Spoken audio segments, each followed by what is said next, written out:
अरे किसी के मरने के बाद बैठने क्यों जाते हैं? गरुड़ पुराण में कहा कि 10 दिन तक जीवात्मा उसकी अटारी पर रहती है। जब हम बैठने जाते हैं 10 दिन उसके घर में भगवान का भजन होना चाहिए, राम नाम, कृष्ण नाम, शिव नाम जपना चाहिए। क्यों?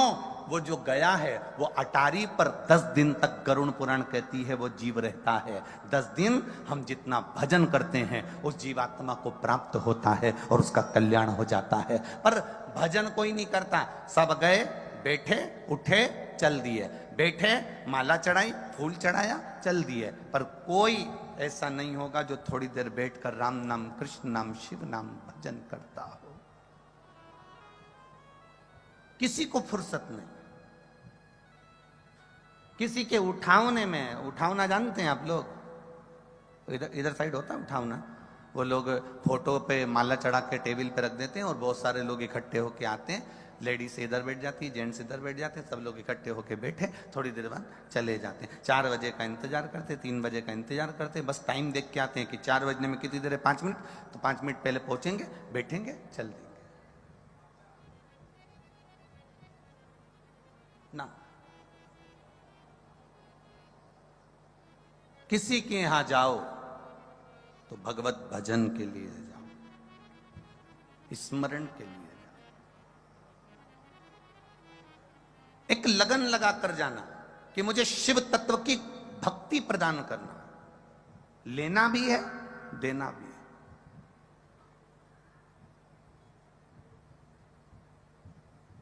और जब शिव तत्व की भक्ति हम प्राप्त करेंगे तो हम किसी को दे सकेंगे।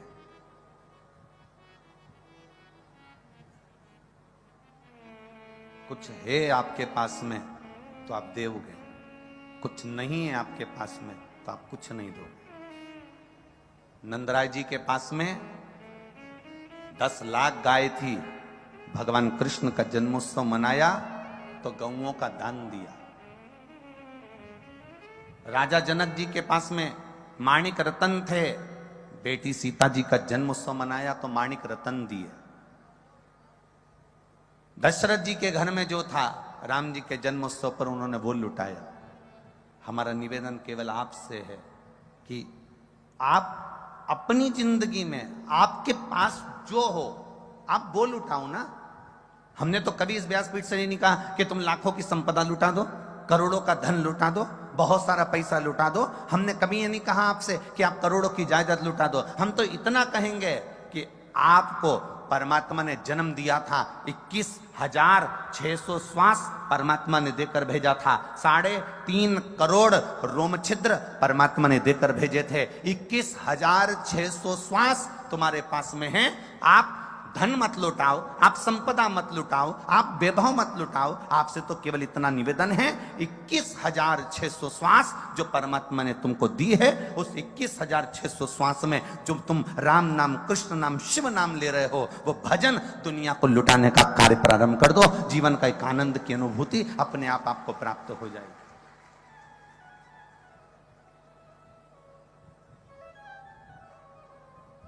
जो बहुत बहुत बड़े करोड़पति हुए, जो बहुत बहुत बड़े संपदापति हुए, उनकी मूर्ति आज तक किसी चौराहे पर नहीं लगी। आपके अलवर में लगी हो तो बात दूसरी है कि कोई करोड़पति मरा था तो उसकी मूर्ति अलवर के इस चौराहे पर लगाई गई। पूरे राजस्थान में घूम लेना, पूरे मध्य प्रदेश में घूम लेना, पूरे उत्तर प्रदेश में घूम लेना, तुम्हारी मर्जी पड़े पूरे भारत में घूम लेना। बहुत बड़े बड़े दानी हुए, करोड़ों के, बहुत बड़े बड़े दानी नहीं, बहुत बड़े धनपति हुए, बहुत बड़े करोड़पति हुए, बहुत बड़े संपदापति हुए, जिन्होंने करोड़ों का वैभव कमाया, करोड़ों का धन कमाया, उनकी मूर्ति आज तक कहीं नहीं लगी।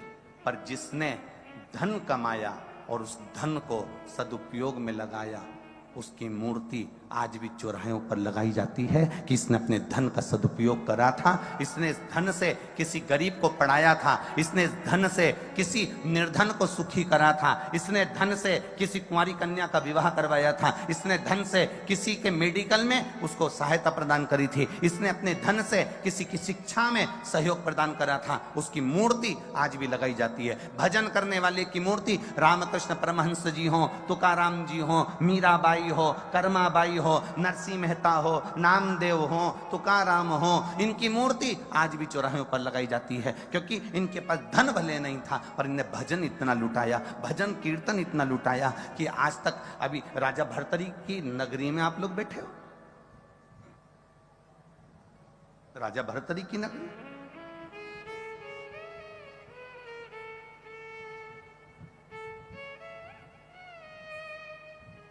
जिनको अपनों ने चोट दे दी और वो संत साधु बनकर, सन्यासी बनकर तप साधना में लीन हो गए।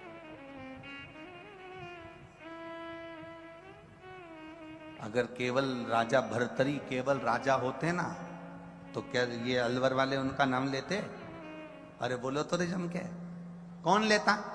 राजा का नाम कब तक लिया जाता? जब तक वो जिंदा है। राजा गया, दूसरा राजा आया, उसका नाम लेंगे, फिर वो चले जाएगा, उसका नाम लेंगे। राजा भर्तरी का नाम तो लोग राजा अगर रहता तो केवल नाम लेते और भूल जाते, पर राजा भर्तरी का नाम आज तक लिया जाता है। उसका कारण केवल एक है, राजा भर्तरी की तप साधना, भजन कीर्तन, सत्संग, संकीर्तन और असली गुरु की शरणागति और अच्छे कार्य राजा भर्तरी ने करे अपने जीवन में, तो आज तक लोगों ने उसको पूछा है।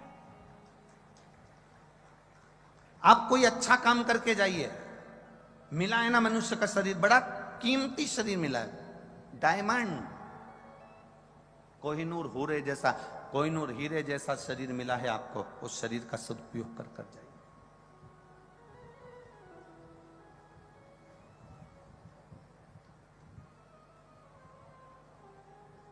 ये जितने बैठे हो ना, और जितने लोग आस्था चैनल पर कथा सुन रहे हो, जितने फेसबुक यूट्यूब पर कथा सुन रहे हो, तुम अपने आप को कम कीमत वाला मत समझना, करोड़ों में कीमत है तुम्हारी, बड़े कीमती हीरे हो तुम।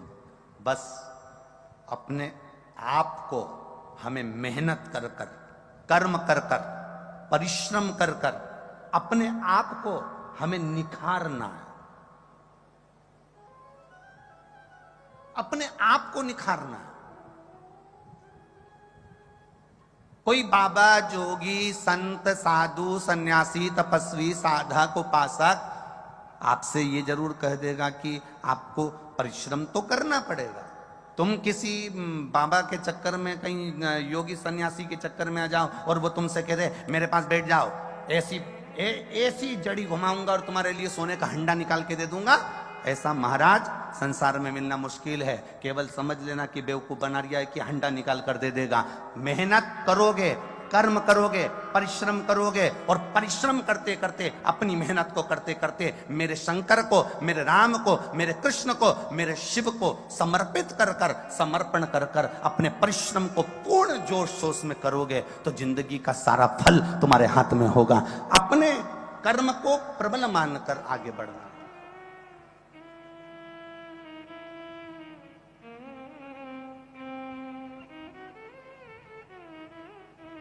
एक पत्र आया है, देखिए।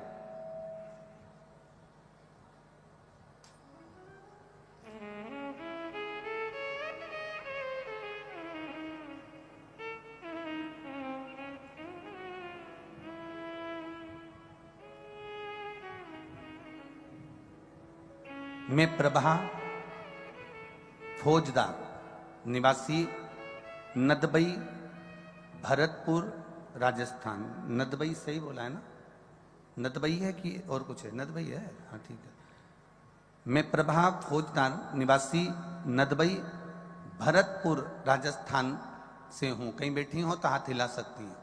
हाथ इस तरह से हिलाना जैसे आप ही हैं। हाँ जी, दोनों हाथे से हिला दो एक बार।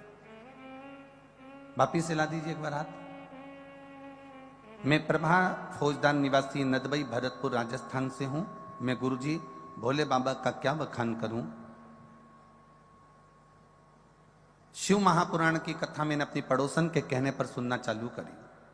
मेरे बेटा जो कि पढ़ने में तो होशियार है पर उसकी सरकारी नौकरी नहीं लग रही थी। गुरुदेव, मेरा बेटा हताश होकर घर में बैठ गया।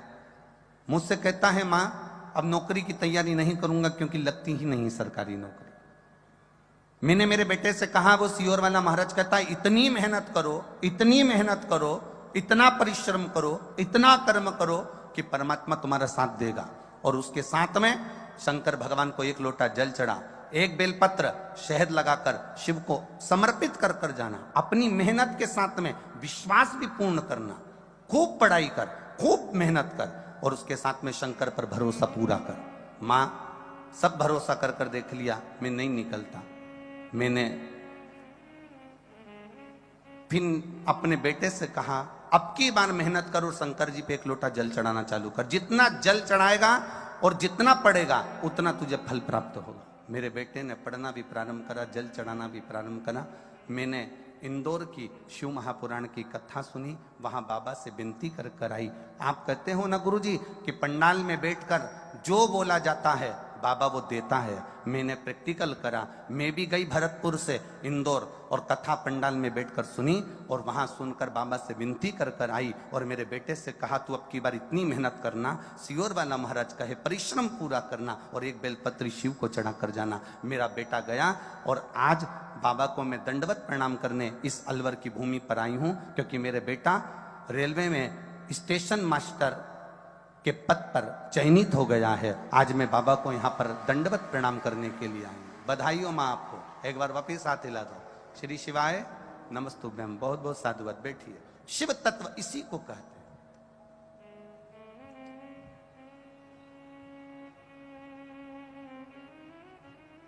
एक नोएडा से कोई पैदल चल के आई है,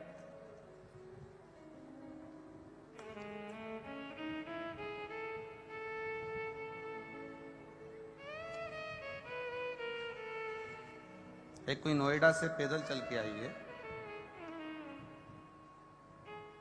नंगे पैर यहां पहुंची है।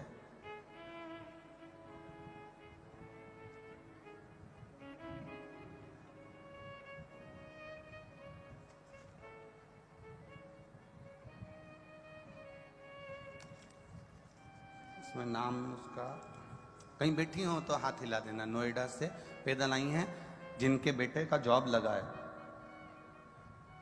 इंडियन नेवी में, जिसके बेटे का सिलेक्शन हुआ है।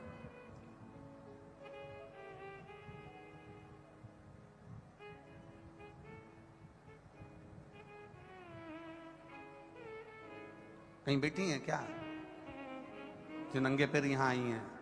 इंडियन नेवी में जिसके बेटे का जॉब लगा है, ये पत्र जिसने भेजा है, उसका नाम इसमें लिखा हुआ नहीं आ रहा है, इसलिए। शिव कृपा का क्या वर्णन किया जाए गुरुदेव। खाली ना जाता कोई। अगर बैठी हो तो हाथ हिला सकती हैं। आप ही हैं? हाँ, एक बार हाथ हिला दो माँ। बहुत बहुत बधाई। आपके बेटे का जो इंडियन नेवी में हुआ है उसके लिए साधुवाद है आपको। बहुत बहुत आपने पत्र लिखा। गुरुदेव, शिव महापुराण का क्या वर्णन करें।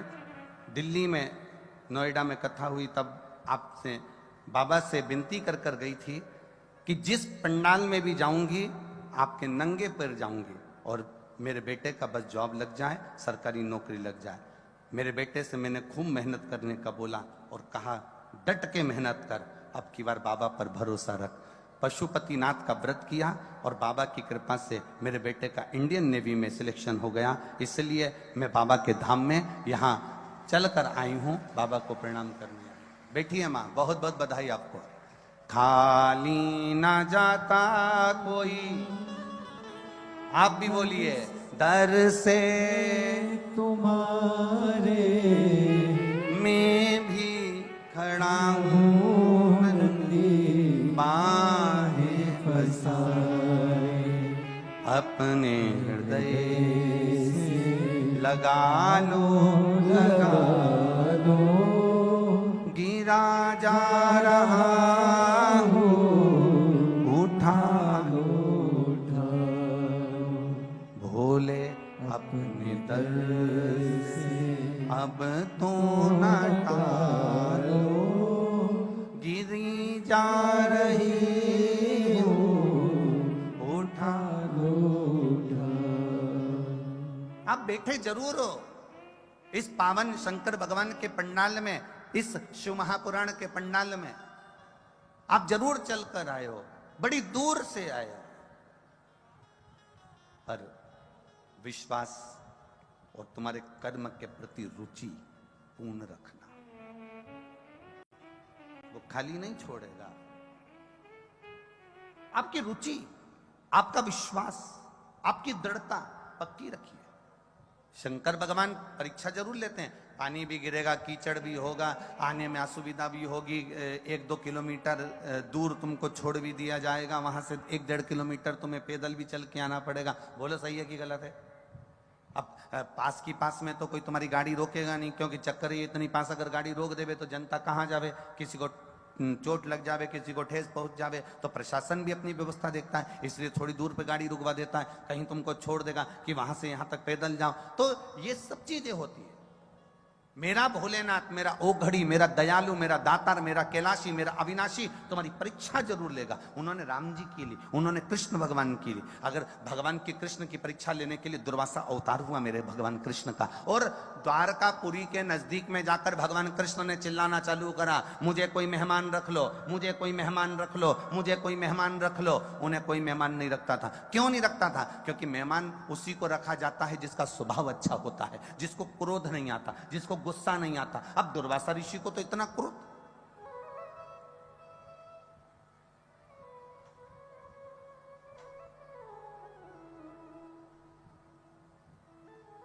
दुर्वासा बाबा को कितना क्रोध, जरा सी गलती हो जाए तो गुस्सा हो जाए। तुम भी अपने घर में शादी में उन्हीं मेहमानों को बुलाना पसंद करते हो जो अच्छे से रहे। जो फूफा जी ज्यादा मुंह फुलाते हैं ना, उनको फिर लोग पंजेरी खा के फू और फा कर देते हैं।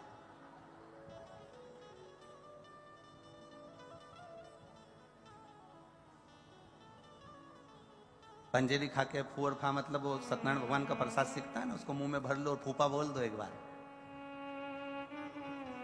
पहले तो बोलोगे फू और फिर फा, पंजेरी गई मुख। जो अपने स्वभाव को नहीं सुधार पाता उसको लोग प्रेम नहीं करते, उसको लोग स्नेह नहीं करते, उससे लोग जुड़ नहीं पाते।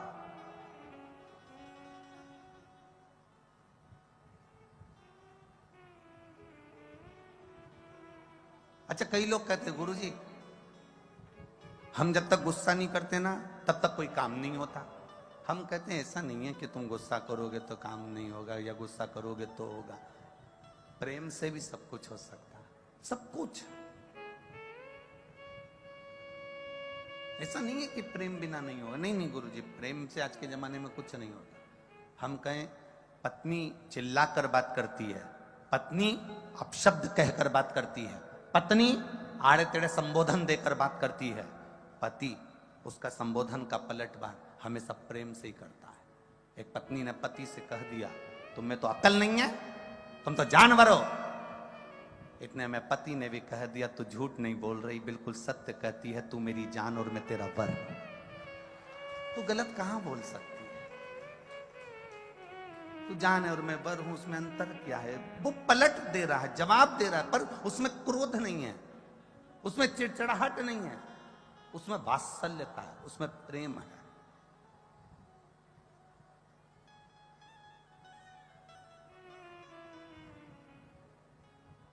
महाराज, भगवान शिव का एक अवतार दुर्वासा अवतार, पहुंच गए द्वारकापुरी में, आवाज लगाई भोलेनाथ जी ने, दुर्वासा ऋषि शिव का एक अवतार है। आवाज लगाई मेहमान रखो मुझे। कोई मुझे मेहमान रख सकता है? कोई मुझे मेहमान रखो। सबको मालूम था इसको मेहमान रखना बड़ा भारी काम है। गुस्सा बहुत तेज आता है, चिड़चिड़ाहट बहुत करता है। दुर्वासा ऋषि बहुत अपशब्द बोल जाते हैं, जरा सी गलती हुई तो श्राप दे जाते हैं। इसलिए दुर्वासा ऋषि को कोई मेहमान नहीं रखा। पूरी द्वारका में 5 दिन से दुर्वासा ऋषि घूम रहे थे, पर कोई मेहमान रखने को तैयार नहीं। भगवान द्वारिकाधीश निकल कर जा रहे थे और द्वारकाधीश ने जैसे ही सुना दुर्वासा जी कह रहे हैं कि मुझे मेहमान रखो, भगवान द्वारकाधीश ने कहा दुर्वासा ऋषि से चलिए मैं आपको मेहमान रखता हूं। दुर्वासा ऋषि ने कहा आप मुझे जानते हो ना अच्छे से? भगवान बोले बिल्कुल जानते हैं। आप जानते हो ना कि मुझे गुस्सा बहुत आता है? भगवान बोले हाँ जानते हैं। आपको मालूम है ना कि मैं श्राप दे देता हूं? भगवान बोले हाँ जानता हूं। गलती तो नहीं करोगे? भगवान बोले नहीं करूंगा। उपद को जान करके तो कोई गलती करता नहीं।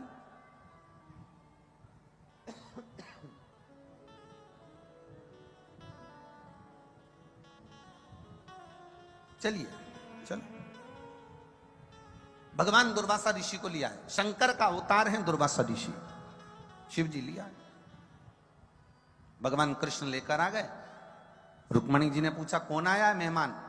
दुर्वासा ऋषि आए हैं, इनकी कोई कमी नहीं रहना चाहिए। बिल्कुल आप चिंता मत करो, कोई कमी नहीं छोड़ूंगी। दुर्वासा ऋषि के लिए द्वारकापुरी में सुंदर कुटिया बनाई, कुटिया में कुटिया में दुर्वासा ऋषि रहे। 56 भोग रोज तैयार हुआ दुर्वासा ऋषि के लिए, प्रतिदिन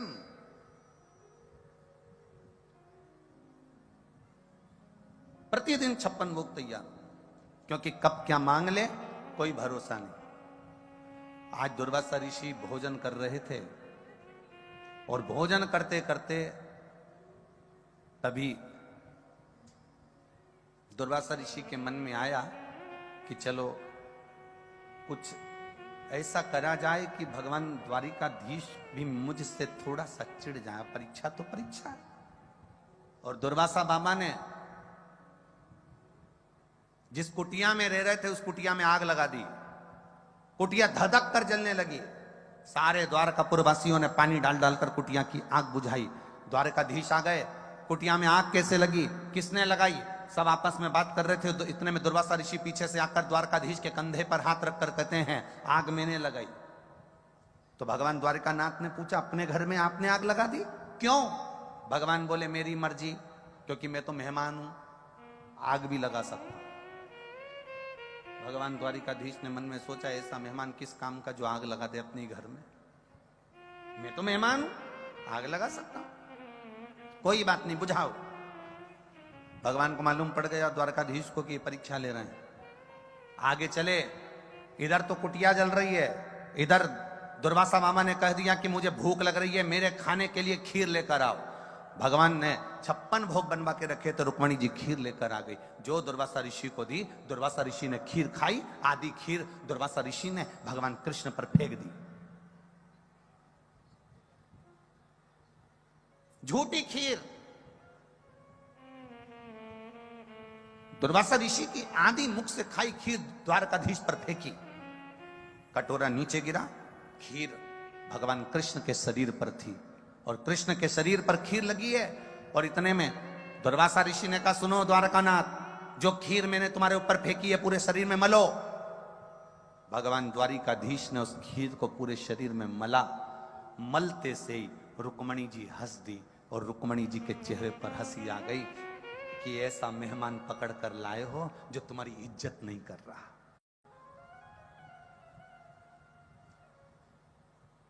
ऐसा मेहमान पकड़ कर लाए हो जो तुम्हारी इज्जत ना करे, तुम्हारा सम्मान ना करे, तुम्हारा आदर ना करे। खीर फेंक दी। द्वारकाधीश के शरीर पर खीर लगी थी और रुक्मणी जी हंस दी।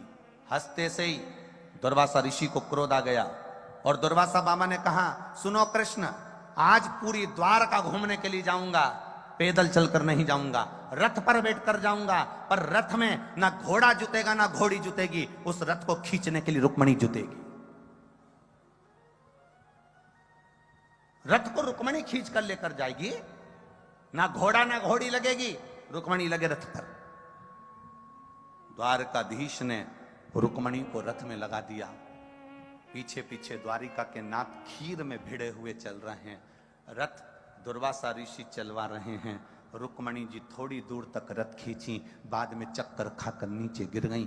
गिरते से ही तभी दुर्वासा ऋषि ने उन पर जल का छींटा दिया और जल का छींटा देकर कहा सुनो द्वारकानाथ, द्वारकाधीश, इस रुक्मणी ने मेरी हंसी उड़ाई है, मुझे द्वारका का पूरा दर्शन नहीं कराया, इसलिए तुम्हें द्वारकाधीश अपने महल से, अपने नगर से इस रुक्मणी का त्याग करना पड़ेगा। आज भी द्वारकापुरी में द्वारकाधीश के मंदिर से रुक्मणी का मंदिर कोसों दूर है, क्योंकि दुर्वासा ऋषि भगवान शंकर ने भगवान कृष्ण से कहकर रुक्मणी का त्याग करवा दिया था। तब भगवान दुर्वासा ऋषि ने कहा हे कृष्ण, मैंने तुम्हारे शरीर पर खीर दी थी, वो खीर तुमने पूरे शरीर पर नहीं लगाई।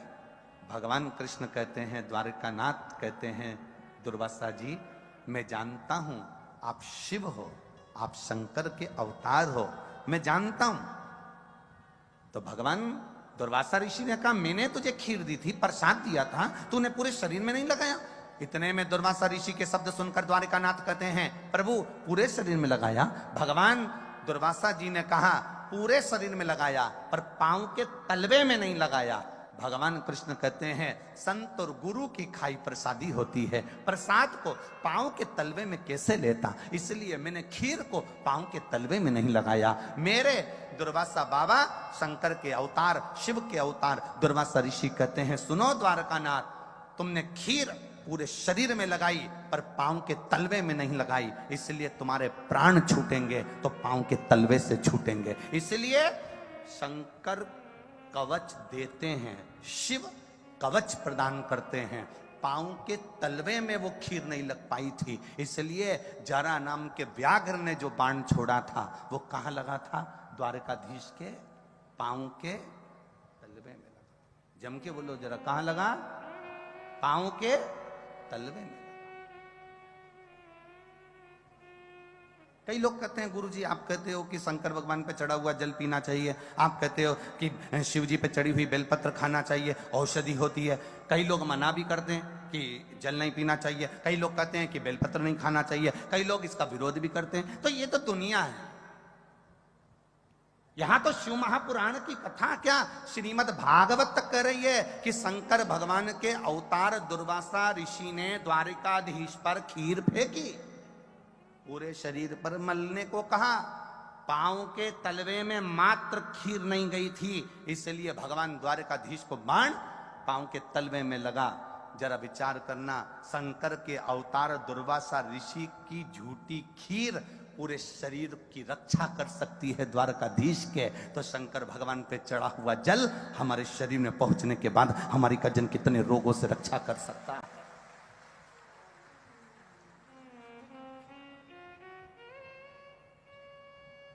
ये तो दुनिया का एक भाव है। अगर आप शंकर जी के मंदिर जाना चालू करेंगे, शिव जी को जल चढ़ाना चालू करेंगे, दुनिया के लोगों का काम है वो विरोध करेंगे। आप कोई अच्छा काम करने का प्रण बनाएंगे, ये दुनिया की रीति है वो विरोध करे।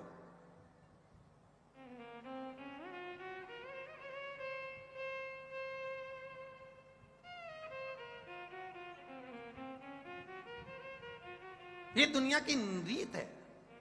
आप अच्छा करते चलो, आग लगे बस्ती में, बोलो बोलो जम के जरा, अपन रहे हो मस्ती में, क्या किसको रोइए सोइए, सारी समस्या का हल। पर सावन में एक लोटा नहीं, जम के बोलो जरा, 2 लोटा जल, सावन सावन में 2 लोटा।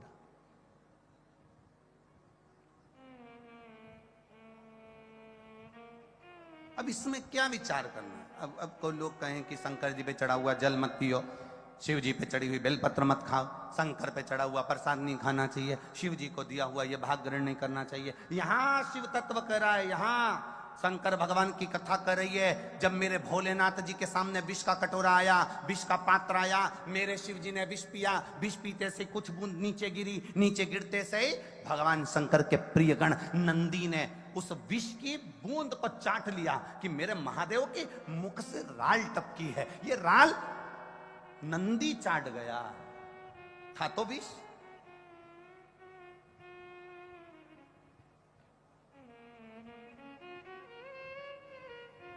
उस विष की बूंद को नंदी चाट गया। शिव जी के मुख से टपका हुआ राल, विष की राल नंदी चाट गया। शंकर भगवान ने देखा कि मेरा नंदी मेरे मुख की राल को चाट गया, कहीं इसके प्राण न चले जाएं। शंकर भगवान ने नंदी को अपने पास बुलाया और नंदी के गले को शिव जी ने हाथ फेरना प्रारंभ किया। आज भी गाय, बछड़े, नंदी, बैल, जब आप हाथ फेरना प्रारंभ करते हो उसके गले में, तो बैल अपने मुख को ऊपर करता है कि नहीं करता? अरे बोलो, जम के बोलो जरा, किसी ने देखा है? आप गाय के गले पर हाथ फेरो, गाय मुख ऊपर करेगी। बछड़े के मुख पर हाथ फेरो, बछड़ा मुख ऊपर करेगा। बैल के मुख पर हाथ फेरो, बैल मुख ऊपर करेगा। नंदी के मुख पर हाथ फेरो, नंदी मुख ऊपर करेगा। क्यों करता है? क्योंकि उसको लगता है कि वो हाथ आप नहीं फेर रहे हो, मेरा महादेव मेरे गले का स्पर्श कर रहा है और मेरे जहर को कम कर रहा है। वो उसको महसूस होता है, उसको अनुभव होता है।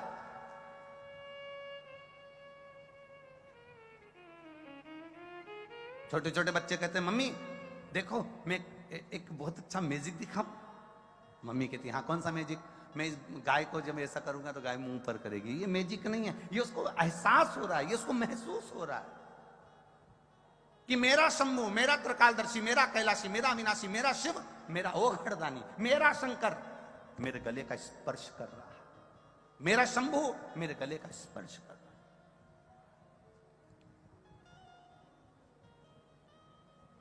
केवल वो छूता है तो जहर को भी समाप्त कर देता है। तो उस पे चढ़ा हुआ जल हमारे ना जाने जिंदगी के कितने जहर को समाप्त कर देता है, जिसका हम पान करते हैं।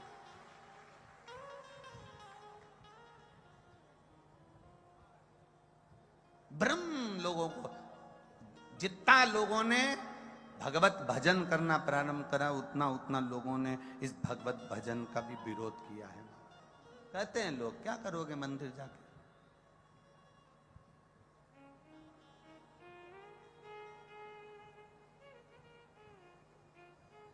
क्यों क्यों मंदिर जानने का क्या?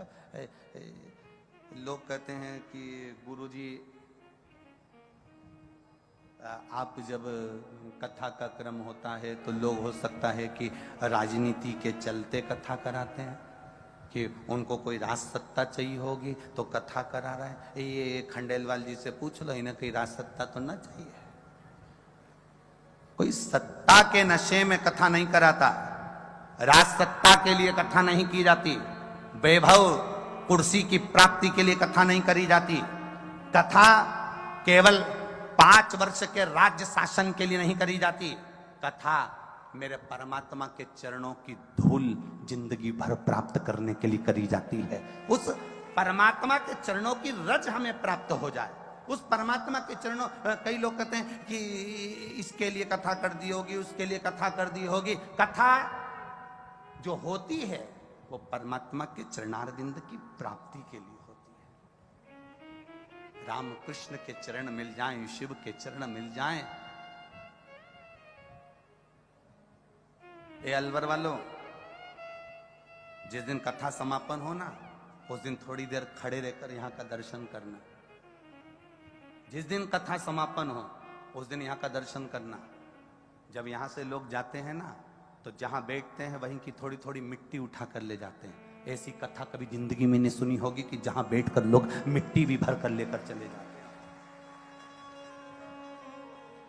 मैं अलवर वालों से निवेदन करूंगा, तुम्हारे राज्य में, तुम्हारे क्षेत्र में, तुम्हारे इस पुनीत पावन राजा भर्तरी की नगरी में जो कथा हुई हो उसके अंदाजा लगाकर इस कथा का स्मरण करना और आखिरी तक 7वें दिन तक विचार करना। 7 दिन इस कथा के पंडाल में बैठकर आप कथा श्रवण करें, या आस्था चैनल पर कथा सुने या फेसबुक यूट्यूब पर कथा सुने, और तारीख लिखना कि मैं इतनी तारीख को इतनी बजे इस पंडाल में पहुंची थी, और 3 महीने उस तारीख का इंतजार करना कि मैंने जो मांगा था मेरे ओघड़दानी ने मेरी झोली में भर कर दिया कि ना दिया। वो प्रदान कर देता है, छोड़ता नहीं खाली। वो खाली नहीं छोड़। एक पत्र आया, ज्यादा पत्र तो हम पढ़ नहीं पाए, बहुत सारे रखे हैं भैया, पर पत्रों से एक अंदाजा लगाइएगा। देखिए,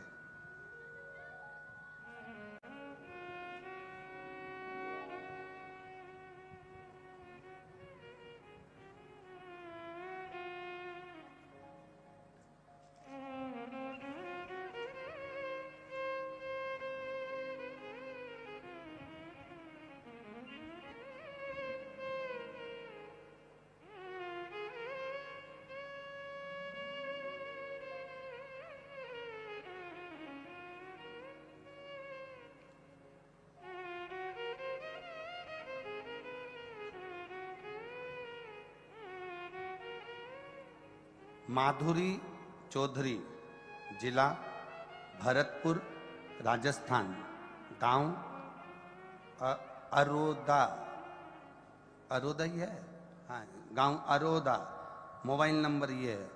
जिस पत्र को हम पढ़ते हैं उस पत्र को आप लोग एलईडीओ के माध्यम से, आस्था चैनल के माध्यम से, फेसबुक यूट्यूब के माध्यम से भी पढ़ा करो। शिष्य माधुरी चौधरी, जिला भरतपुर, राजस्थान, अरोदा। मोबाइल नंबर ये है।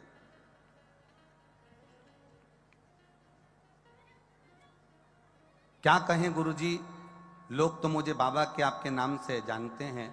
लोग कहते हैं तो पगली हो गई बस योर वाले महाराज की कथा सुन सुन के। पागल भी कह देते हैं, पर शंभू ने हाथ थाम लिया गुरुदेव। 1 साल से पूरा परिवार, बच्चे भी मंदिर जाने लगे हैं। सोचा नहीं था जो बाबा ने दिया है गुरुदेव। बहुत है लिखने को, पर इतना ही लिख रहे हैं कि मेरे पापा को कैंसर हो गया था, जो 3rd स्टेज का था। डॉक्टर ने मना कर दिया था। कहीं बैठी हैं, भरतपुर से आई हुई माधुरी चौधरी, कहीं बैठी हो तो हाथ हिला सकती हैं। कहां पर बैठी? हाँ ठीक है माधुरी जी, ऐसे हाथ हिला दो एक बार, वापिस हिला दो एक बार। हाँ एक बार वापिस हाथ हिलाओ, ठीक है। हर हर महादेव। पापा को कैंसर हो गया, 3rd स्टेज का कैंसर।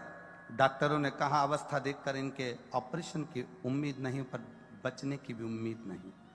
पर बाबा, 1 लोटा जल और शंकर पर चढ़ाई गई 1 बेलपत्र का मैं क्या वर्णन करूं। पशुपति नाथ का व्रत नहीं है, मेरे देव अधिदेव महादेव उस व्रत के माध्यम से अपने मन की बात सुनते हैं। गुरुदेव, आज मेरे पापा पूर्ण तरह से ठीक हैं, इसलिए मैं भरतपुर से यहाँ प्रणाम करने के लिए आई हूँ। उनका कैंसर समाप्त हुआ है। मैं शिव को नमन करती हूँ। ये शिव तत्व है, योग घड़ी है, ये शंकर। बैठिए बहन। हर हर शिव तत्व इसी को कहते हैं। 1 बेलपत्र और 1 लोटा जल। आप सुनो, ये हम जरूर ये जरूर कह सकते हैं, हम जजमान परिवार से भी जरूर कहेंगे कि बहुत लोग बाहर खड़े हुए हैं। प्रयास करना कि इन लोगों के बैठने की व्यवस्था भी कल, भले पंडाल नहीं लगे, कम से कम बिछात की व्यवस्था सबको मिल सके। क्योंकि जितने अंदर हैं तीनों पंडाल में, उससे 1.5 बाहर भी खड़े हुए हैं चारों तरफ। तो इसका स्मरण थोड़ा सा रखें। ये सब लोग जो बाहर खड़े हैं, इनको बैठने की व्यवस्था सुचारू हो सके। तो हमारा निवेदन केवल इतना, आप आए हो, आपकी चित्तवृत्ति जमी है, आपका मन इस शिव तत्व की ओर रमा हुआ है, आपका मन भगवत भजन की ओर रमा हुआ है। आप उस भक्ति को अपने भीतर उतारिए, आप उस भक्ति को अपने अंदर उतारने का प्रयास करें, तब शिव शिव है। और महाराज, काहे की माला बनी कौन नाम जपना,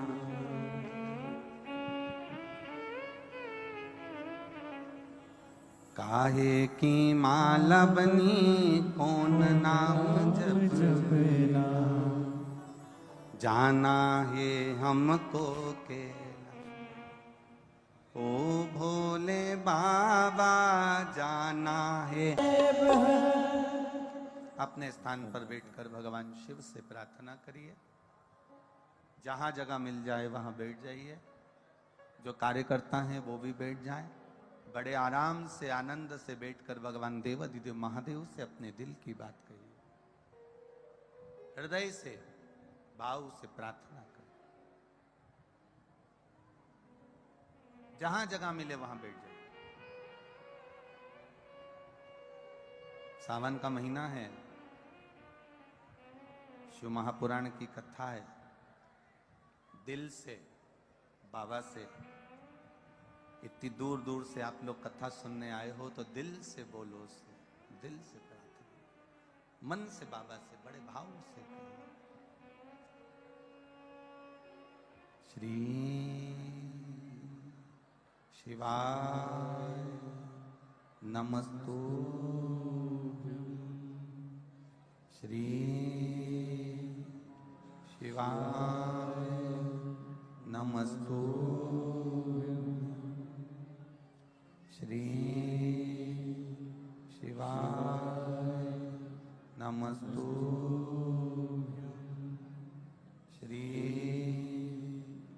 शिवाय नमस्तुभ्यं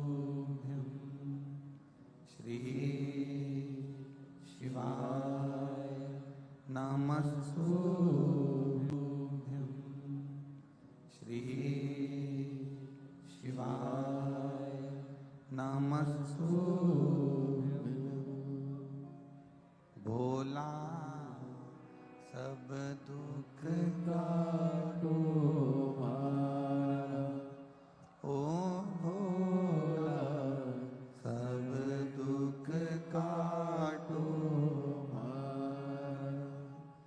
शिव शंकर जपूं तेरी माला, भोले बाबा जपूं तेरी माला, भोला सब दुख काटो मारा, ओ भोला सब दुख काटो मारा।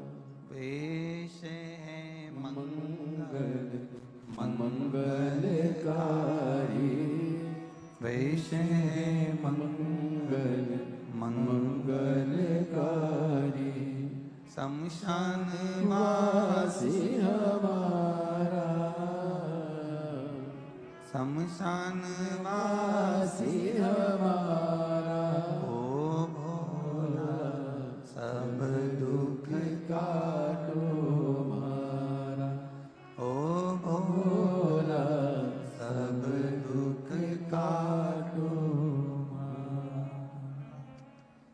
शिव दुख को काटता है,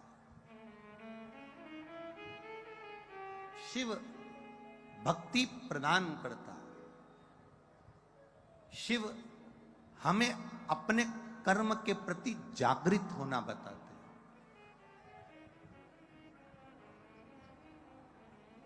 अकाल मृत्यु वो मरे जो काम करे चंडाल का, काल उसका क्या बिगाड़े जो भक्त हो महा काल का। जो शिव का उपासक है वो काल के सम्मुख में भी खड़ा रहे।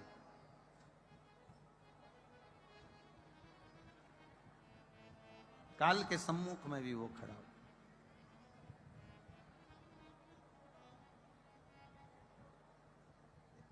आप भगवान शिव परीक्षा जरूर लिए, दुर्वासा का रूप रखकर द्वारिकाधीश के ऊपर खीर जरूर फेंकी।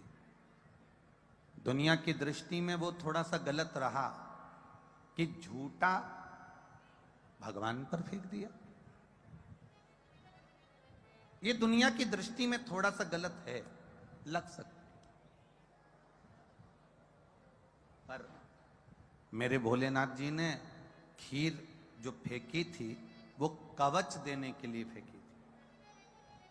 ये दुनिया की दृष्टि में गलत हो सकता है। लोग कह सकते हैं कि शंकर जी पर चढ़ा हुआ जल मत पीना, या बेलपत्र मत खाना, या ये मत करना, या वो मत करना, शिव मंदिर मत जाना, एक लोटा जल मत चढ़ाना, ये मत करना, वो मत करना। ये दुनिया की दृष्टि में गलत हो सकता है, पर शिव महापुराण की जो दृष्टि है, वेद व्यास जी ने जो 24,000 श्लोक की 12 संहिताओं में बांटकर जो शिव महापुराण की कथा दी है, ये हमारी भक्ति का संचार करने के लिए।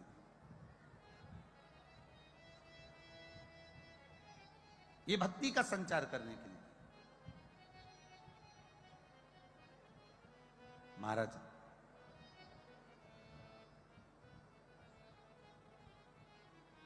शिव महापुराण की कथा कहती है, सब कुछ छोड़कर, घर परिवार कुटुंब अपने रिश्ते छोड़कर कहीं बहुत दूर नदी के तट पर या गंगा के तट पर बैठ जाना, ये श्रेष्ठता नहीं है। शिव महापुराण की कथा कहती है, सबके बीच में रहकर भगवान की अविरल भक्ति करते हुए अपने पूरे परिवार को संभाल लेना, ये शिव की मूल भक्ति का एक प्रतिबिंब है।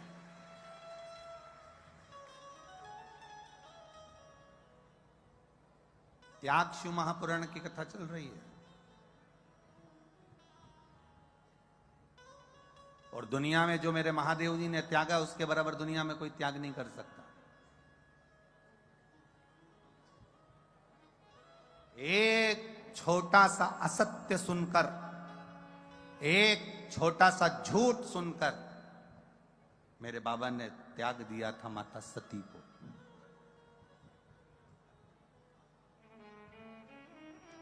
मां सती को त्याग दिया। कुंभज ऋषि के आश्रम में कथा सुनने के लिए गए हैं। अगस्त बाबा के यहां पर जब पहुंचे हैं, सती मैया के मन में आया कि शादी होने के बाद, विवाह होने के बाद तो लोग कहीं कहीं घूमने जाते हैं और मेरे पति मुझे कथा सुनाने के लिए लेकर आए। मेरे पति मुझे यहां कथा सुनाने लाए।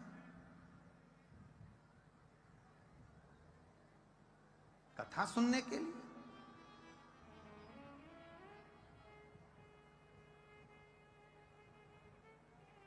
त्याग कहते किसको है? केवल त्याग का वर्णन कर देने से त्याग हो जाता है क्या? एक लड़की बड़े बड़े अरमान से लड़की कहती है, तुम चिंता मत करो, पूरा घर छोड़कर मैं तुम्हारे लिए आ रही हूं।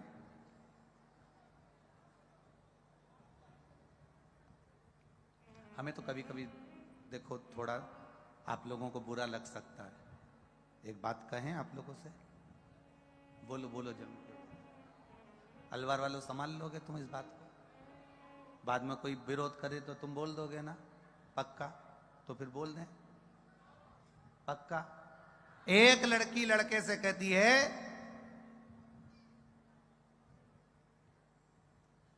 जो स्नेह करने वाली है, प्रेम करने वाली है,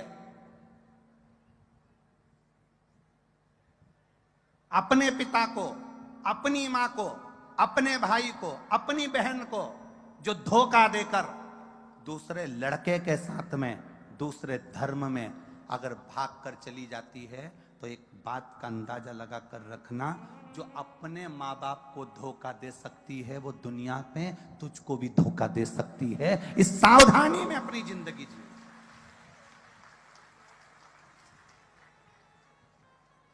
और वो लड़का जो अपने माता पिता का हितैषी ना बन पाया, वो लड़का जो अपनी माता पिता का हितैषी ना बना, अपने परिवार का हितैषी ना बना, वो तेरा हितैषी बन जाएगा।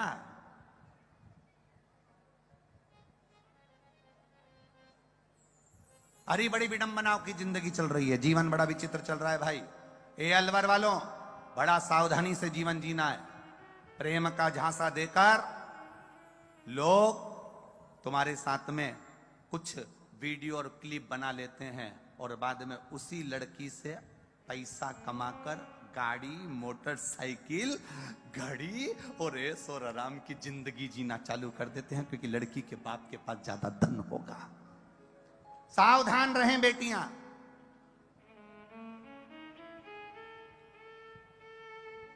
सावधान रहें बेटे।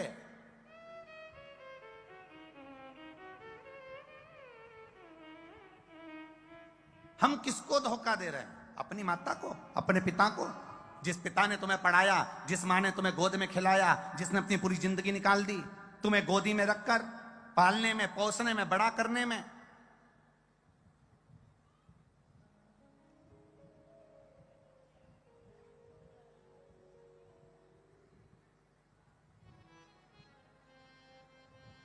मां बाप का घर एक होटल नहीं है जिसमें बेटी बड़ी होती है, पलती है, या बेटे पलते हैं, बड़े होते हैं, पढ़ लिख के जब नवाब बन जाते हैं, शहंशाह बन जाते हैं, तो मालूम पड़े वो अपनी मर्जी से जीने लगते हैं और माँ बाप उस होटल में पड़े कि पड़े रह जाते हैं।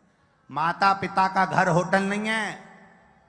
माता पिता का घर संस्कारों की एक पूंजी है, जिसमें वो संस्कार देकर अपनी औलाद को बड़ा करने का प्रयास करते हैं। उसमें संभले बच्चे, उसमें समझे बच्चे।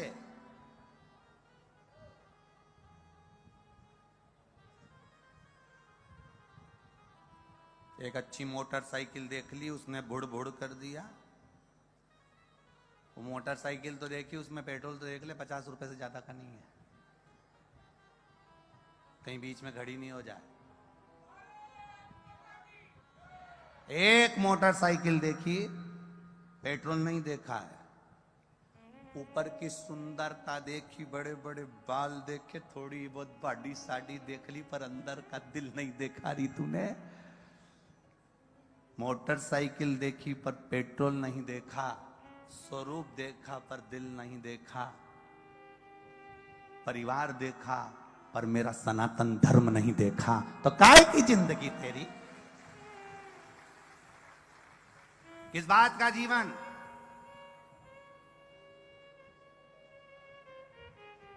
केवल एक सुंदरता, केवल, और बाद में फिर रोए, फिर कितना हंगामा हुआ, कितना, फिर कहीं का कुछ, फिर वो कट रहे मर रहे, फिर हंगामा हो रहा, न डिबेट चल रहा, न टीवी पे चल रहा, न मोबाइलों पे चल रहा, न ये चल रहा, न वो चल रहा, न इसको ये बोलो, न उसको वो बोलो, न फालतू की बात।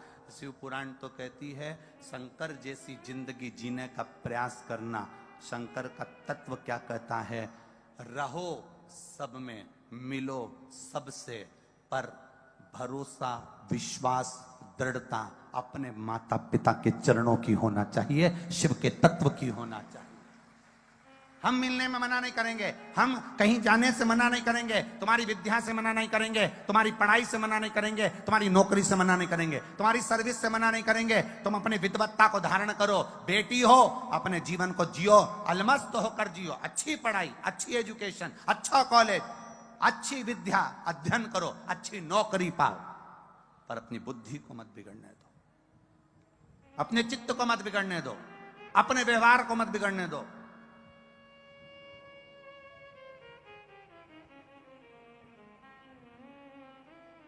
हम अपने चित्त को नहीं सुधार पा रहे हैं महाराज।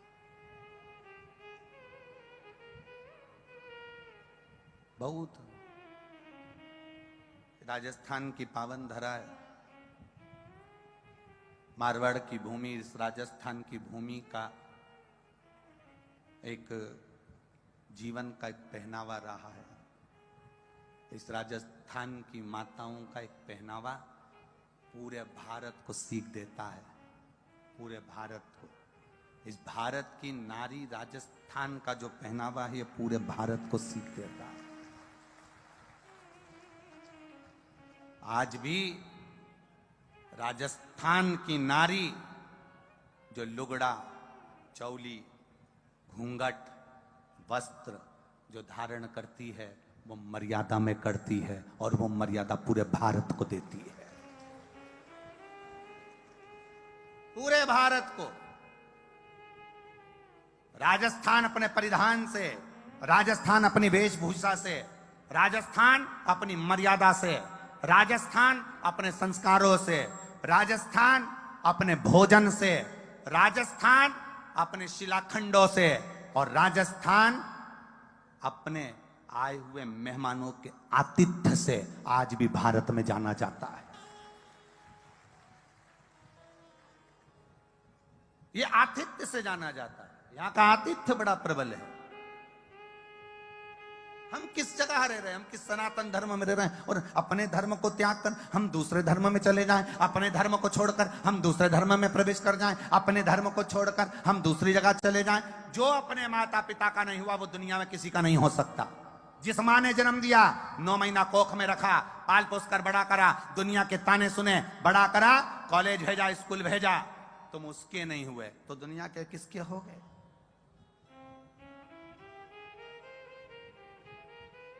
अपने भीतर के बल को जियो, त्यागो। किस चीज का त्याग होना चाहिए? गलत विचारों का। अरे एक बहुत अच्छी बात कहना चाहेंगे, अगर आपके दिमाग में अगर बैठ जाए तो अच्छी बात है, हम तो कह दिए, शिव पुराण है, कथा कहने में। एक दारू पीने वाला अच्छे व्यक्ति के साथ रहता है, और अच्छा व्यक्ति जब दारू पीना चालू नहीं करता तो दारू पीने वाला अच्छे वाले व्यक्ति को छोड़ देता है। बोलो छोड़ता है कि नहीं छोड़ता? फिर वो किसको ढूंढता है? बोलो बोलो, जम के बोलो जरा। वो दारू पीने वाले को ढूंढ।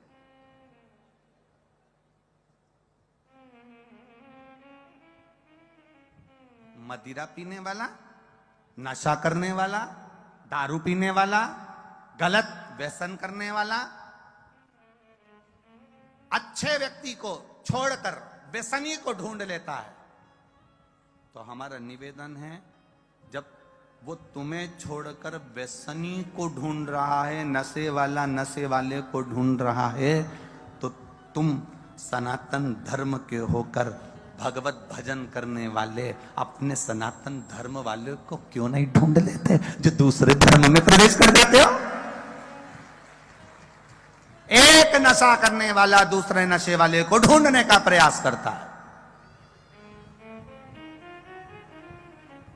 आप अपने धर्म का एक अनुकूलता क्यों नहीं पाते?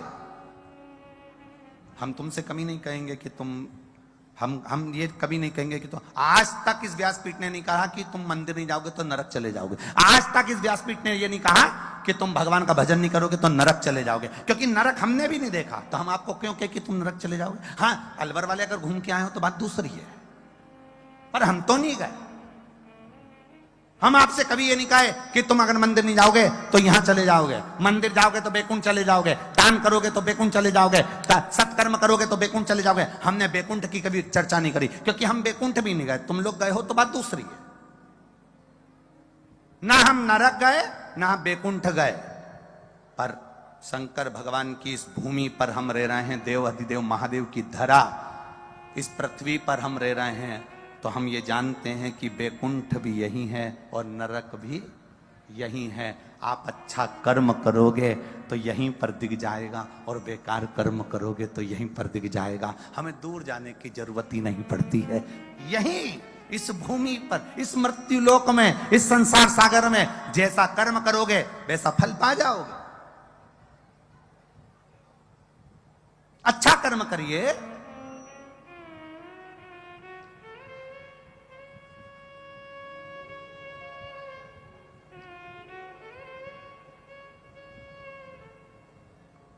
मत बुरे कर्म कर, गाओ जरा, सब बोलो, सब बोलो, जितने तीनों पंडाल के सब बोलो। मत बुरे कर्म वरना पछताएगा, भगवान की आंखों से तू बच नहीं पाएगा, तू बच नहीं पाएगा। अपने कर्म को अच्छा करने का प्रयास करो। जिस दिन तुम श्रेष्ठ कर्म करना चालू करोगे, हाँ, दुनिया कहे कहती रहे, दुर्वासा बाबा ने भगवान कृष्ण पर खीर फेंकी, अपनी झूठी खीर फेंक दी, दुनिया के लोगों ने हंसा, द्वारकाधीश के नगरवासी ने ताना दिया, संत है, ऋषि है, साधु है, सन्यासी है, तपस्वी है, साधक है, उपासक है, तो क्या ऐसा करेगा? खीर फेंक दी द्वारकाधीश पर ये शंकर जानता है कि मैंने खीर क्यों फेंकी है।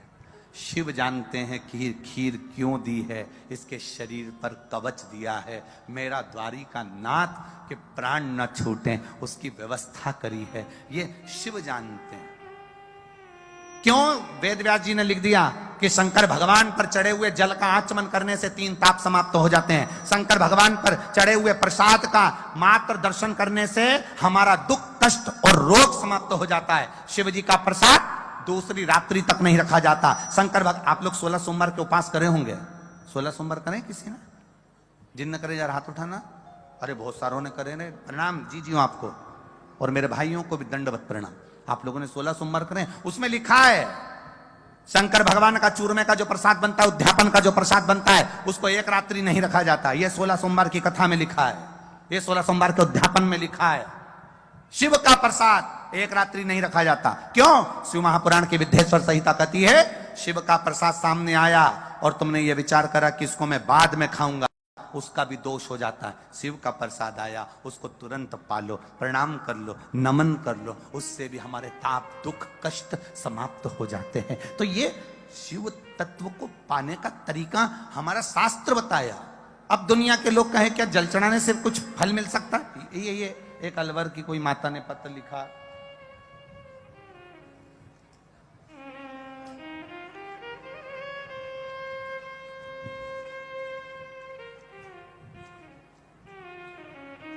मेरा नाम राधा देवी है, गांव अराबा,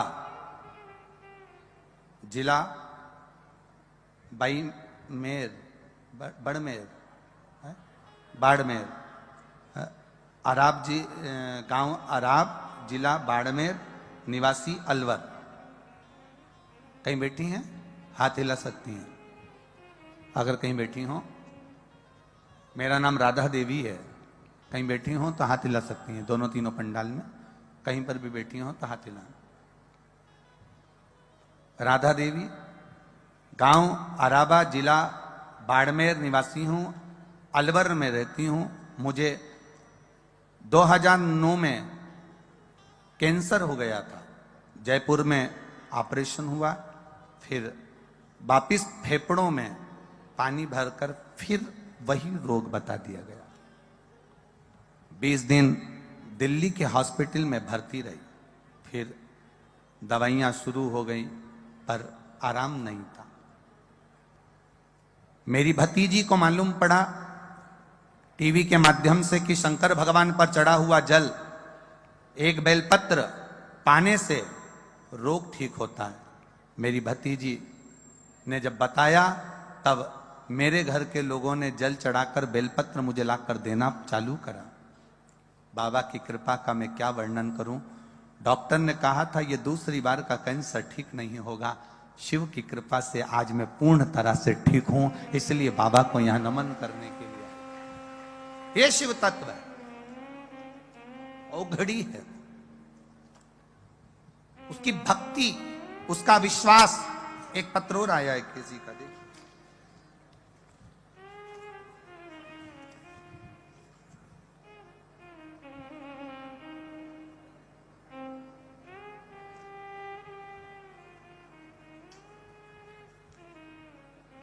शर्मिला चौहान, तहसील महेंद्रगढ़, गांव पाली, महेंद्रगढ़। कहीं बैठी हो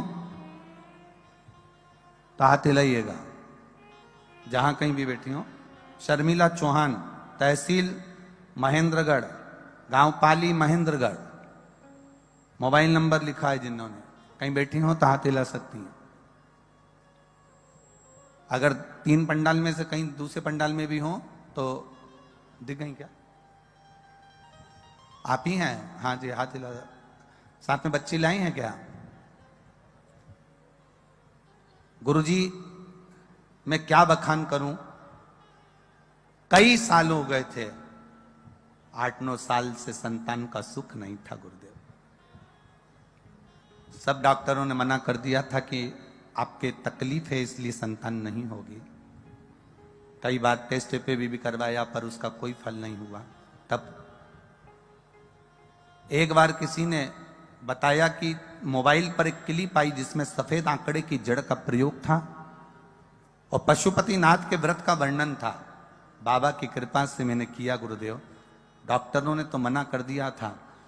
5 व्रत में से केवल तीसरा व्रत था और मेरा गर्भ ठहर गया और बाबा ने मुझे 8 वर्ष के बाद संतान दी है। बच्चे को लाए हो क्या? ले आओ, ले आओ, जल्दी ले आओ, लेके आ जाओ।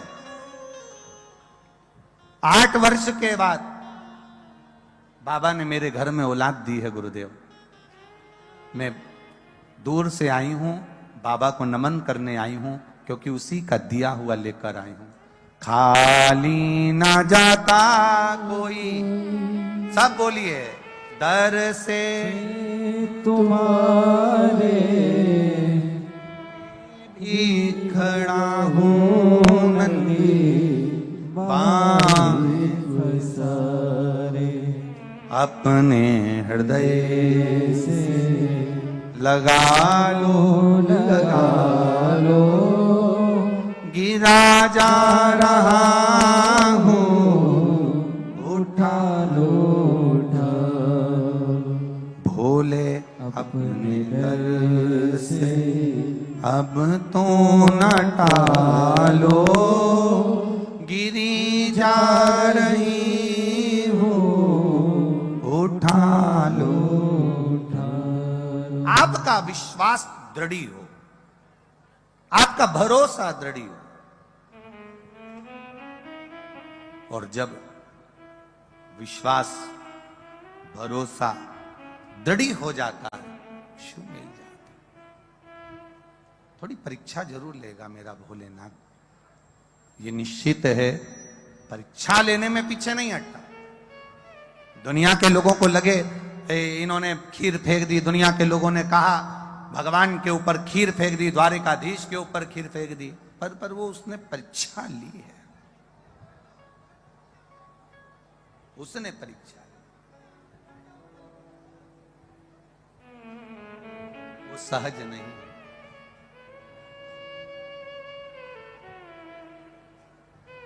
साधारण नहीं है। तेरे दरबार की बाबा निराली शान तेरी, तेरे दरबार की बाबा निराली शान तेरी, तुझे देते नहीं देखा पर झोली भरी, तुझे देते नहीं देखा पर झोली भरी, यह ओ घड़ी है।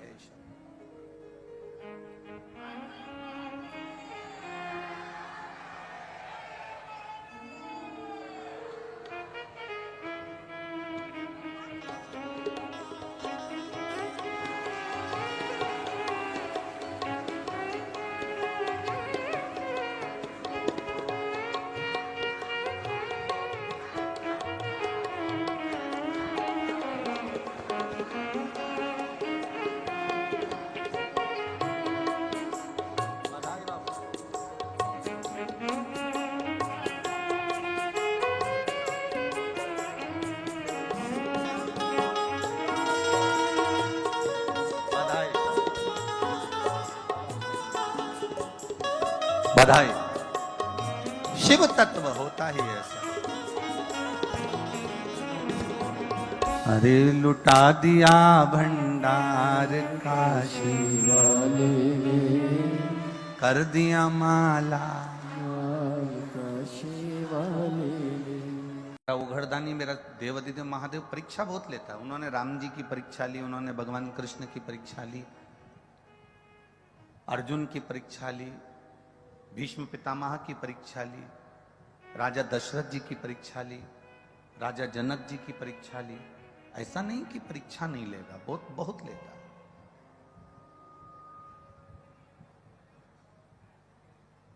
त्याग शिव महापुराण की कथा अपन सब श्रवण करने के लिए बैठे हैं।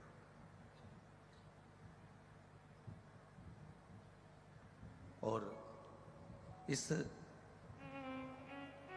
त्याग शिव महापुराण की कथा का लक्ष्य है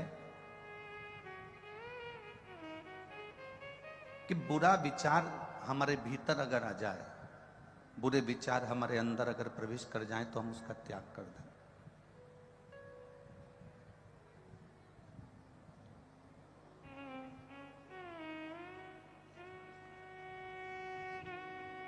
आज का जो समय है ना, इंसान पैसों के मजे ले रहा है और पैसा इंसान के मजे ले रहा है। ये बड़े विचित्र बात है। दुनिया को लगता है कि हम पैसे का मजा ले रहे हैं, खूब बाजार गए, चाउमीन खाई, चम्मक लड्डू खाया, गोलगप्पा खाया, पानी पूरी खाई, बर्गर खाया, चाउमीन खाया, इडली सांभर खाया, डोसा खाया, चाट खाई, लस्सी पी। दुनिया के लोग पैसे का मजा ले रहे हैं और पैसा दुनिया के लोगों का मजा ले रहा है। आपने पैसा जेब में था, चाट खा ली, पैसा जेब में था, आपने खूब एंजॉय कर लिया, पैसा जेब में था, आपने खूब चाउमीन खाया, न बर्गर खाया, न जो तुम खा सकते हो सब खाया, पर पैसा का मजा तुमने ले तो लिया। अब पैसा तुम्हारा कैसे मजा लेता है कि तुमने पैसा देखकर अपनी ऐशो आराम की जिंदगी जी, खूब एंजॉय करा, खूब अलमस्ती छानी, पैसे का खूब आनंद लिया। अब पैसे ने तुम्हारा मजा लेना चालू करा। मालूम पड़े तुमने जो खाया था वो शरीर में पचा नहीं, तो मालूम पड़े अब डॉक्टर के पास गए। मतलब पहले तुम पैसे का मजा ले रहे हो, फिर पैसा तुम्हारा मजा लेता है। तुम्हें डॉक्टर के घर जाना पड़ता है, बार बार इलाज कराने जाना पड़ता है, बार बार दौड़कर दिखाने जाना पड़ता है। कहीं घुटना दुख रहा है, कहीं पेट में दर्द हो रहा है, कहीं छाती में दर्द हो रहा है, कहीं सिर में दर्द हो रहा है। तो ये मत सोचना कि ये किसी ने कुछ कर दिया होगा। किसी की सामर्थ्यता नहीं कि कोई तुम्हारा बुरा कर दे। बुरा करने की सामर्थ्यता किसी की नहीं होती।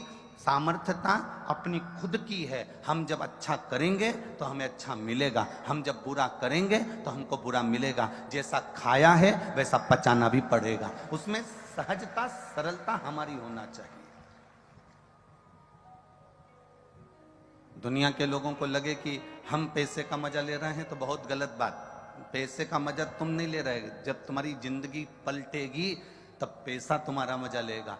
हॉस्पिटल में पड़े रहोगे, वेंटिलेटर पे पड़े रहोगे, आईसीयू में पड़े रहोगे, बोतल चढ़ती रहेगी, दवाइयाँ लगती रहेगी, और तुम सोचोगे कि पैसे का मैं मजा ले रहा हूं, पर पैसा तुम्हारा मजा ले रहा होगा, पैसा तुम्हारा आनंद ले रहा होगा। शिव परीक्षा लेते हैं। आप लोग लाखों की संख्या में यहां पहुंचे हैं। आप में से कई लोग ऐसे होंगे जो तुम्हारी पड़ोसन कभी 2 अगरबत्ती नहीं लगाती होगी, मंदिर नहीं जाती होगी, देवालय शिवालय नहीं जाती होगी, परंतु उसको सारा सुख भगवान ने दिया होगा। आपके मन में ये विचार आता होगा कि हम तो रोज भगवान के मंदिर जाते हैं, हम रोज भगवान से प्रार्थना करते हैं, हम रोज भगवान से विनय करते हैं, हम रोज भगवान से निवेदन करते हैं, हम रोज जल चढ़ाने जाते हैं, हम रोज मंदिर जाते हैं, हम रोज परिक्रमा लगाने जाते हैं, हम रोज भगवान की भक्ति करने जाते हैं। उसके बाद भी हमारी जिंदगी में दुख क्यों आया? और जो कभी मंदिर ना जाए, देवालय ना जाए, शिवालय ना जाए, भगवान की भक्ति में ना जाए, उसके घर में सुख ही सुख है। ये हमारा आज का नहीं है, ये हमारे पूर्व का है। जो हम करके आए हैं वो आज हम भोग रहे हैं। अहंकार में जिंदगी मत जीना। गाड़ी में घूम रहे हो तो ये तुम्हारा पुराना प्रारब्ध है। बंगले में रह रहे हो, ये तुम्हारा प्रारब्ध है पुराना। और खंडेलवाल परिवार से भी निवेदन है, अगर शिव महापुराण की कथा आप यजमान पद अगर आपको मिला है तो ये आपके पूर्वजों का पुराना प्रारब्ध होगा, जो ये कथा का यजमान पद मिला। ये हमारे पूर्व का प्रारब्ध। कोई संस्थाएं इसमें जुड़ी हुई हैं, समितियां इसमें बनी हुई हैं, वो अगर सेवा में लगी हैं तो ये विचार कर लेना कि हमारे पूर्व का प्रारब्ध है। हमारा कुछ नहीं है, ये हमने जो पूर्व में किया था वो आज हमको मिल रहा है।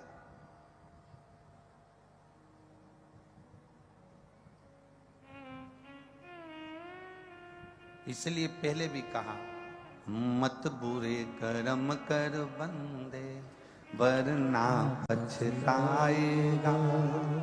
भगवान की आंखों से तू बच नहीं पाएगा, तू बच नहीं पाएगा। अरे ओ अज्ञानी मत करना नादानी, अरे ओ अज्ञानी मत करना।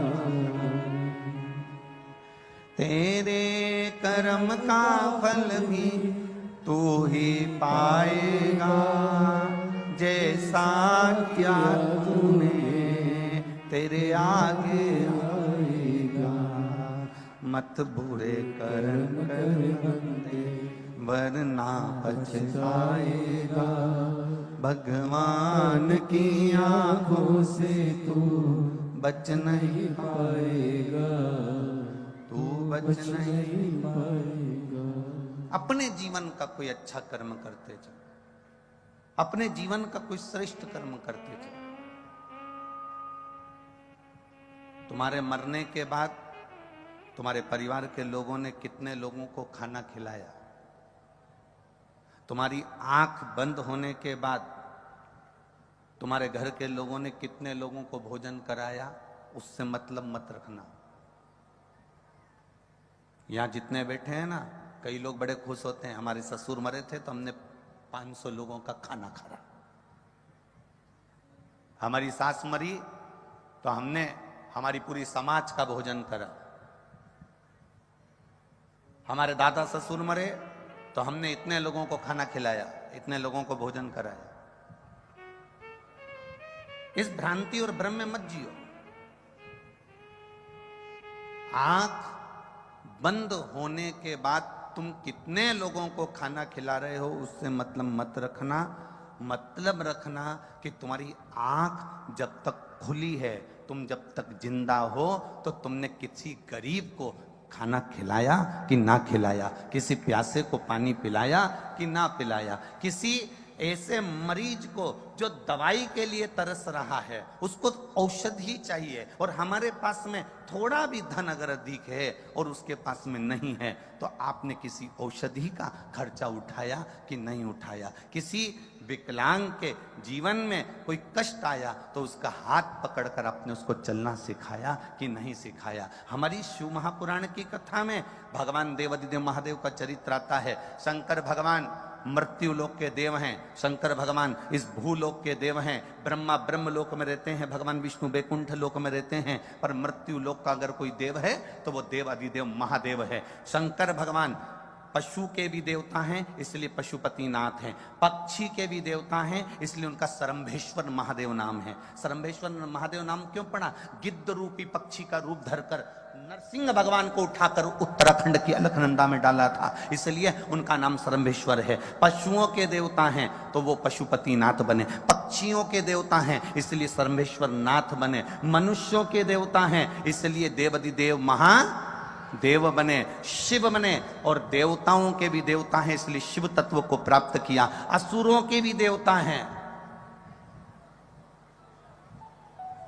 जलचर थलचर वायुचर जितने जितने जीव हैं संसार में सबका देव एक, वो है देव अधिदेव महादेव। नेत्र बंद होने के बाद तुमने कितने लोगों को भोजन कराया वो मायना नहीं रखता। तुम्हारे मरने के बाद कितने लोगों ने खाना खाया वो मायना नहीं रखता। मायना ये रखता है कि तुम्हारे नेत्र खुले हैं, तुम जिंदा हो, तब तक तुमने कौन सा परमार्थ का कार्य करा, तुमने कौन सा अच्छा कार्य करा, मूल वह है।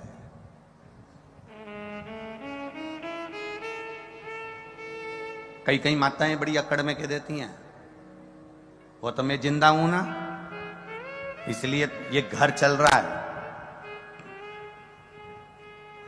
जिस दिन मैं नहीं रहूंगी ना आटे दाल का भाव मालूम पड़ जाएगा। जिंदा हो तब लोग दाल रोटी चावल खा रहे हैं, ये अंदाजे में मत रहना कि तुम जिंदा हो तो घर चल रहा है। एक बार मर के भी देख लो, उसमें क्या टेंशन है। जैसे ही मरोगे ना, तुम कह रही हो कि भूखे मर जाओगे, पर जिसके यहां कोई मरता भी है ना तो 12वें और 13वें में सबसे पहले शक्कर की बोरी आके नुक्ती और गुलाब जामुन की तैयारी होती है। कौन सा फर्क पड़ गया किसी को तुम्हारे मरने से? इस अकड़ में मत जीना कि मैं जिंदा हूं तो घर चल रहा है, मैं करा रहा हूं तो हो रही है, मैं कहूंगा तब होगा। तुम्हारे करने से कुछ नहीं होता। ध्यान रखना, तुम जिंदा हो तो भी रोटी मिल रही है और तुम मर जाओगे तो भी रोटी मिलेगी। पक्षी हो, पशु हो, जलचर हो, थलचर हो, जमीन पर रहने वाले जीव हो, चाहे आसमान में उड़ने वाला जीव हो, सबका पेट भरने वाला मेरा देव अधिदेव महादेव है, इसलिए उसका नाम विश्वनाथ है। मतलब विश्व को अनाथ नहीं देख सकता, इसलिए उसका नाम नाथ है। वो सबका पेट भरता है। बोल बम का नारा है, इतना धीमा बोलोगे तो हो गया कल्याण तुम्हारा है। बोल बम का नारा है। अब सही बोले, हमें तो लगता था कि अलवर के लोग अच्छा बोलते हैं, पर अब मालूम पड़ा ठीक बोलते हैं। उसकी भक्ति करो। मैं मर जाऊंगी तो क्या होगा? कुछ नहीं होगा। तेरा तेरा दिन याद करें, क्यों रे नर सुमिरन क्यों नहीं करें। तुझे कितने दिन याद रखेंगे तेरे घर वाले तेरे मरने के बाद? तेरा तेरा दिन, अरे बोलो तो तुम, तेरा तेरा दिन क्यों रे नर सुमिरन क्यों नहीं कर, तुझे केवल 13 दिन याद करेंगे। पहला दिन तो तू निपटा इसलिए, तीसरे दिन मट्टी समेटी इसलिए, बाकी के दिन बैठकर उन्होंने पत्रिका लिखी किसको बुलाना किसको नहीं बुलाना। और देखो लोग बैठने भी, कितनी विचित्र जिंदगी हो गई लोगों की। बैठने कब जाते हैं, जब कोई, अरे बोलो जम के, मर जाता। मतलब आज के व्यक्ति को बैठने की भी फुर्सत नहीं है कि जीते जी बैठिया, बैठने भी जब गया जब वो निपट गया।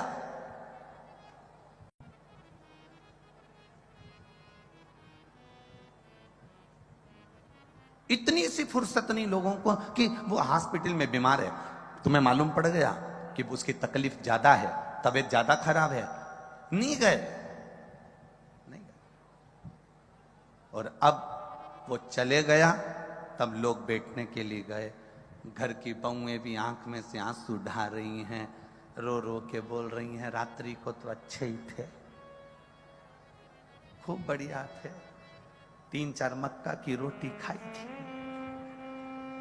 गुड़ और कड़ी भी खूब खाए थे, पर सुबेरे मालूम नहीं पड़ा कब चलेगा। बताओ।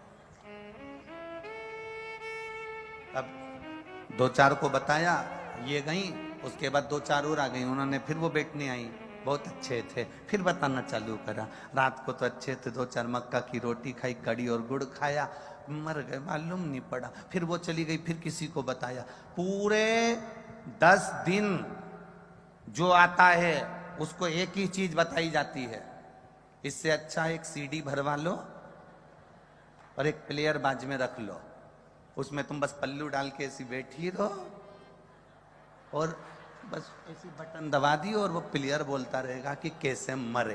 देवादिदेव महादेव की कथा कहती है, शिव परीक्षा जरूर ली है पर उन्होंने कुछ दिया।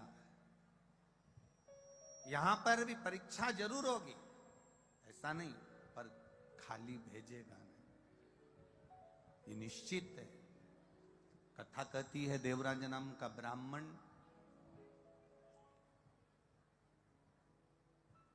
जो शिव मंदिर में चोरी का सामान लेकर चले गया था, शरीर में तपन ताप हुआ, कथा चल रही थी शिव महापुराण की, 2 क्षण की श्रवण कर ली और बाहर निकल गया।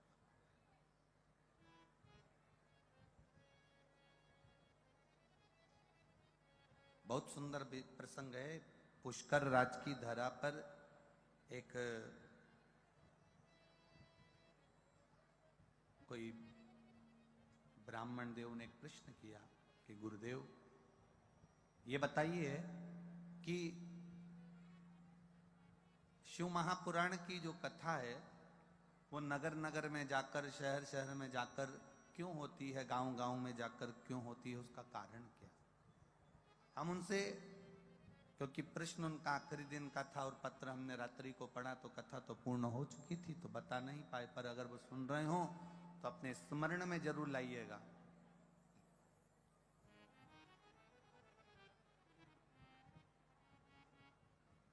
सारे तीर्थ आप नहीं जा सकते, सारे तीर्थ आप नहीं पहुंच सकते। तब वेद व्यास जी ने उमाखंड में लिखा, वेद व्यास जी लिखते हैं, जब सारे तीर्थ संसार के मनुष्य नहीं जा सकते तब आपके क्षेत्र में 200, 500, 300, 400 किलोमीटर की दूरी पर अगर कहीं शिव महापुराण की पोथी, शिव पुराण की कथा पहुंच जाए और तुम वहां पहुंच जाओ तो समझ लेना कि आप सारे तीर्थ ना गए पर शिव पुराण में चले गए तो पूरे तीर्थ का फल मिल गया। सारे तीर्थों का फल है, बोल बम का नारा है। सारे तीर्थ अगर हम ना जा पाए, एक शिव महापुराण की कथा में भूलवश भी पहुंच गए तो हमारा कल्याण। देवराज नाम का ब्राह्मण भूलवश शिव मंदिर के अंदर चले गया, चोरी का धन था उसके साथ, चोरी की संपदा उसके साथ।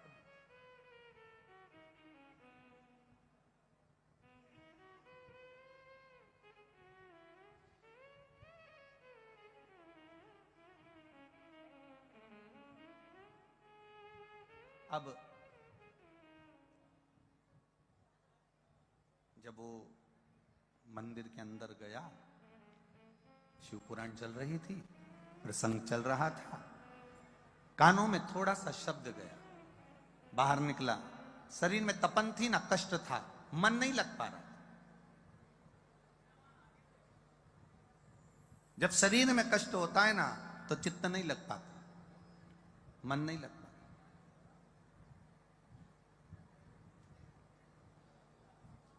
एक माँ ने अपने पत्र में लिखा है, मेरे बेटे ने 2018 में एक नौकरी का अप्लाई करा था।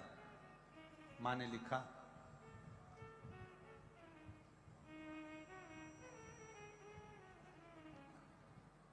सुनीता शर्मा है, पति मनोज शर्मा है, रतन बाटिका, शांति कुंज अलवर से हैं।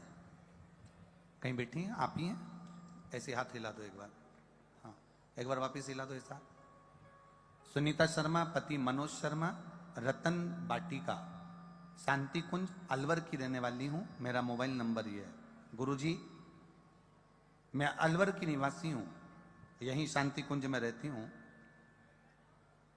पहली बार अवंतिका उज्जैन में कथा सुनने के लिए आखिरी दिन गई। मेरे बेटे ने कई एग्जाम दिए पर कोई एग्जाम में नहीं हुआ। तब मेरे बेटे ने मुझसे कहा, मां तू कहती है, सियोर वाला महाराज कहता है कि जो मांगो वो दिल से देता है, ऐसा भोलेनाथ है, तो क्या बाबा सब देते हैं? मैंने कहा देंगे।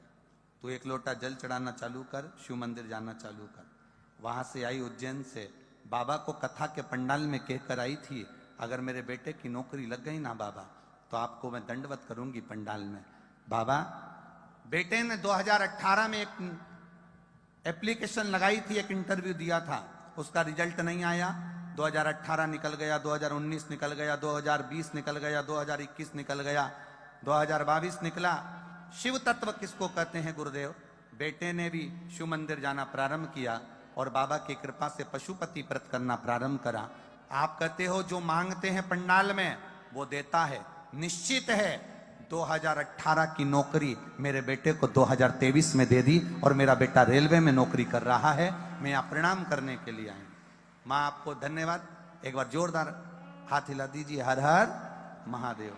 मैं अलवर की निवासी, रतन बाटिका, शांति कुंज अलवर की रहने वाली। बैठिए माँ। हर हर महादेव। शिव तत्व इसी को कहते हैं, ओखड़ी इसी को कहते हैं। क्या देगा वो, ये हमको भी नहीं मालूम, हम जानते भी नहीं।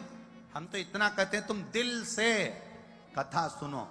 जब बीच में स्तुति करने का समय आए, जब हम श्री शिवाय नमस्तुभ्यम बोले, आप भी बोलो साथ में, और बाबा से दिल से कहो, बाबा मेरे दुख, दिल से उससे प्रार्थना करो, उससे दिल से निवेदन करो, कथा दिल से सुनो, देगा, खाली नहीं छोड़ेगा। देवराज के प्राण छूट गए, शिवधाम चले गया। मन में संशय था, मेरे जैसा पापी शिवधाम कैसे पहुंच गया? शिव महापुराण की कथा कोई साधारण है क्या? सारे तीर्थ एक जगह इकट्ठे होते हैं, वो स्थान है शिव महापुराण की कथा। जो आ जाता है उसके सारे पाप अपने आप कट जाते हैं और वो कैलाश धाम पर विराजमान हो जाता है। देवराज पहुंच गए। बिंदुक नाम का ब्राह्मण प्रेत योनि में पड़ गया था। चंचुला देवी ने कथा का रस तत्व तुमरुका जी के मुख से सुना। तुमरुका कौन? 20 साल भी अगर औलाद नहीं है, 25 साल तक संतान नहीं, 28 साल, 30 साल, इस व्यासपीठ ने तो 58 साल तक को देखा है। और आपने भी टीवी के माध्यम से देखा होगा, 58 वर्ष की आयु और संतान हो रही है, अर्थात शिव कृपा करने वाला है। महाराज 20, 25, 30 साल तक भी संतान नहीं है ना, बाबा पर भरोसा रखना, जल चढ़ाना मत छोड़ना, पशुपति व्रत मत छोड़ना, शिव जी की बेलपत्र खाना मत छोड़ना, और सफेद आंकड़े की जड़ तुमरुका नाम लेकर शिव जी पर से 21 बार घुमाकर लाल धागे में कमर पर शंकर भगवान का शिवलिंग देखते हुए पति पत्नी दोनों मंदिर के अंदर हो, शिवलिंग सामने हो और शिव जी पर से घुमाई हुई उस आंकड़े की जड़ को शंकर जी का शिवलिंग का दर्शन करते हुए अपने कमर पर नारी बांधे। बाबा देता जरूर है, पर जड़ भी लेकर आना तो पति पत्नी दोनों लेकर आना, साथ में जाकर, अकेले नहीं लाना, दोनों जाइए, दोनों जाकर जड़ लाओ। रजो धर्म के बाद तब बाबा पे से घुमाकर फिर कमर पर बांधो। शिव तत्व कहता। अब कई लोग कहते हैं गुरुजी हमने तो बांधी, अकेले गए होगे, ले आए होगे, किसी से मंगवा ली होगी, कोई नौकर चाकर भेज दिया होगा, पति गया होगा वो ले आया होगा, या आप मंदिर में अकेली गई होगी, बांध ली होगी, पति पत्नी दोनों ना गए होंगे। तुम रुकेश्वर महादेव, तुम रुका जी का नाम लेकर उस जड़ का स्मरण। तुम रुका साधारण है क्या? शिव भक्ति का एक रस तत्व है तुम रुका जी। शिव जी से प्रार्थना करी। बाबा भोलेनाथ ने सुंदर आनंद के साथ गणा गोर बनकर, ईसर जी और गोरा जी बनकर 16 श्रृंगार करे हैं माता पार्वती जी ने, और 16 संस्कारों से सने हुए मेरे महादेव ईसर जी गोरा जी बनकर, गणा गोर बनकर शिव महापुराण के यजमान बनकर कथा में आ रहे हैं। जोरदार ताली बजाएं ईसर जी और गोरा जी के।